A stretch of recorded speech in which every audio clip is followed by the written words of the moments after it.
Welcome back. President Trump will be meeting with his National Security Council team later today, 1 p.m. Eastern, after the U.S. dropped 14 bunker buster bombs on 3 of Iran's nuclear sites on Saturday night, in the biggest B-2 raid in history. President Trump said that so-called Operation Midnight Hammer was a spectacular military success. Major U.S. cities are now on high alert as Iran is vowing retaliation. The Israeli Defense Forces, has been striking regime forces in Iran this morning with unprecedented force. Joining me now is former senior director for the National Security Council and principal architect of the Abraham Accords, Robert Greenway, back with me. Robert, thanks very much for being here this morning. I want to get your take on your expectations long-term, certainly, and look at the Abraham Accords, but give us your assessment of the situation at hand right now. Well, thanks for having me, Maria. Look, I think what we've seen over the past weekend is extraordinary, perhaps no more so because Iran now is completely isolated, not only by the axis of resistance that it labored to construct that Israel has carefully dismantled over the past 6 to 12 months, but also by its principal partners in Moscow and in Beijing. And that means that ultimately they have very little choice but to come to terms with the United States, either diplomatically or through confrontation, which would make little sense and be a suicidal path. What's extraordinary is that President Trump has managed to reverse the tables entirely so that decades of failed diplomacy have now been replaced, and the United States now holds all of the cards in negotiations and has a position of advantage, which is absolutely striking. And I don't think anyone would have accurately predicted it just a few weeks ago. Yeah, that's a great point. So what does that mean? I mean, will they have to come to the table? Will they because President Trump at this point is setting the terms. You could see that. And the Secretary of State, Marco Rubio, said that the U.S. is encouraging China to stop Iran from closing the Strait of Hormuz because, of course, that's what they're threatening now. Here's the Secretary with me yesterday. Watch. Do you expect Iran to move to close the Strait of Hormuz to try to disrupt oil transportation across the world? Well, I encourage the Chinese government in Beijing to call them about that because they heavily depend on the Straits of Hormuz for their oil. If they do that, it'll be another terrible mistake. It's economic suicide for them if they do it. And we retain options to deal with that. But other countries should be looking at that as well. It would hurt other countries' economies a lot worse than ours. It would be, I think, a massive escalation that would merit a response, not just by us, but from others. We had 3 objectives. We struck those 3 objectives with decisive force. And that was the point of this mission, and that's what we achieved. What happens next will depend on what they do. They want to negotiate, we're ready to negotiate. They want to get cute and do things that are dangerous, we have responses available that are devastating. Robert, what do you think about that? Is that the lengths of what Iran can do? What are they capable of doing to push back?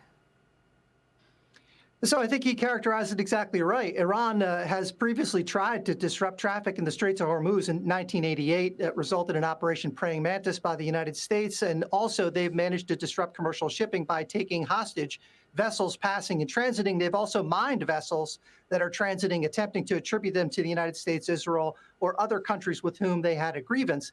And so I think they have the ability to disrupt it. It would be minor. It would, of course, as Secretary Rubio correctly pointed out, be economic suicide. And it would impact other states, not the United States, but China certainly, who right now is getting 90%, 43% of its own internal imports, which are critical to their economy and to their military. And so the pressure would be applied more broadly. It would be suicide. But if Iran made good decisions, we wouldn't be where we are today.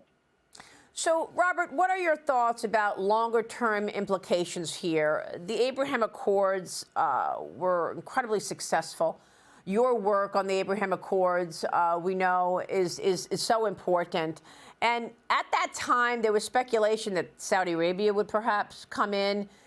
What are the other regional players thinking now about this Iran conflict, and where do you see that? How does that change? It's a great question, perhaps the question. Look, I think the logic behind the Accords was always twofold. Build an economic relationship that was so important that you'd protect and defend it. And so those two are interdependent. And President Trump, as a businessman, uniquely realized and was able to actually make it happen. I think there's no question that Israel's actions and the United States' actions to reduce the Iranian threat has made the expansion of the Accords a certainty. And I think we can expect to see that sooner rather than later in the second Trump administration. And I think it's because the threat has been reduced to the point where the other states now see the imperative, and they also see the obstacles, the risk associated with brokering these deals and having diplomatic relations with Israel is far less as a result of the reduction of the Iranian threat. I also think, too, because I know I'm on Fox Business, that the Iranian economy is as devastated as the Iranian military and security apparatus and bodes attention. It's going to be very difficult for them to survive, not just militarily, but also economically. And this also is the value of the region to the United States and our partners and allies. Do you believe we'll see regime change in Iran? I think their position is nearly untenable. It's impossible to predict. They've only had one transition since the revolution in '79. It's hard to see how the second actually sustains the current form of government. As I said, both militarily and economically, they're in an absolutely precarious position of their own making. They spent $2 trillion on the nuclear infrastructure. All of that went up in smoke this weekend. Wow. Robert, Reza Pahlavi, the former Crown Prince of Iran, exiled, of course, gave a press conference today. It looks like he's, angling to get back into power. Do you think that's a possibility? What's your take? I think it is. It's impossible to tell. He appears to have a tremendous amount of support. There are 2 national resistance organizations and about 6 that are basically broken down by ethnic lines across the minorities spread across the territory of Iran. It's impossible, again, to predict, but I do think that, look, Iran had the first constitution of the region in 1906. There's no reason that the country couldn't return to it. Really, what's happened since 1979 has been an aberration of their history, not consistent with it. So I do think that they're closer to a new regime, but I also think it's important to note that that's exactly what President Trump has stated we are not pursuing. That is up to the Iranian people, certainly not the United States. Of course. Robert, a wealth of knowledge. We so appreciate you. Thank you, sir. My pleasure. Thanks for having me. Robert Greenway.